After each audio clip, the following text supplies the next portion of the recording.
It's feeding time. Okay, you guys. You ready? Are you ready?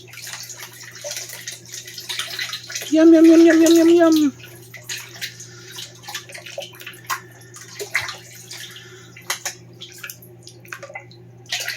There you go. Nom, nom, nom, nom, nom, nom, nom. So the latest things are the pump on the left, the sponge filtered one. Yeah, it's got a little motor in it that just conks out. So I bought the filter on the right. It's got a more porous filter, but it makes the place cleaner. It's a much more powerful filter. So things are looking good. And I don't know if I've ever covered what we actually feed these guys. So the original food that I was given was, there was the algae pucks. But this is Purina Pro Max. There's like different levels of it. I think this is the 400, and then there's a 200. And so that's what I feed them. There's like tiny little balls.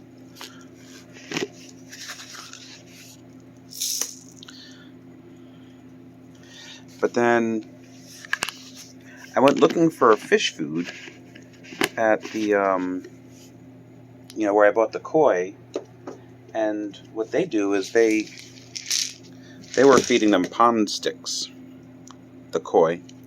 But then it's impossible to just have the koi eat the pond sticks. Everybody seems to like the pond sticks. So I went and bought bigger containers of it. So yeah, looks nice and clean. I mean, I got to vacuum it out today. So today's Saturday, so that's typically the day that I will drop 25 gallons into the sump pump by way of vacuuming. And I use a siphon vacuum, which I hate, by the way, because it doesn't really work well. It's this one here.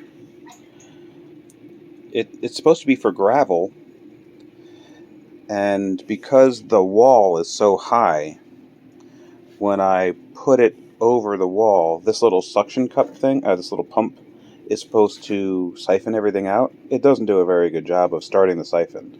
So I basically have to submerge the entire pipe in there, put my thumb over the hole, and drop the thumb hold side down there, and then that starts a vacuum, but it's not a very effective vacuum. So I have this tube here that I used for brewing many years ago, and it's a much more aggressive vacuum, and it picks up more of the poop and stuff. So here's what my veggies are looking like. This is the Saturday before Thanksgiving, and this lettuce was looking awesome. And then them frigging gnats went and nailed it, despite me using neem oil and all of these sticky traps. And so, I've got, fly paper. I mean, just the gnats are just relentless. And I'm careful to make sure that I don't overfill it, because I don't want to have any of the wet up top. So none of these things are wet up here. This is all dry. So it's not like they're able to, I don't know, there's no standing water. Very annoying. I've even let this go dry. The only plant here that looks to be thriving at all is the basil.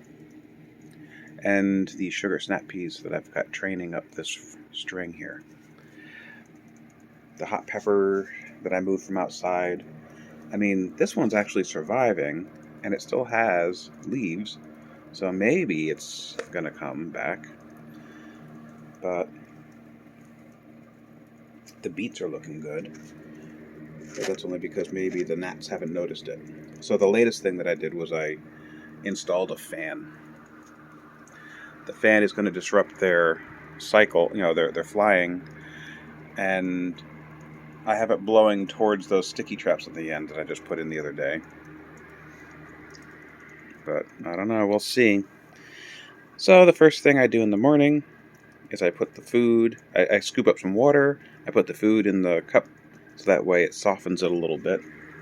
And then I come on over here and I take out the plug.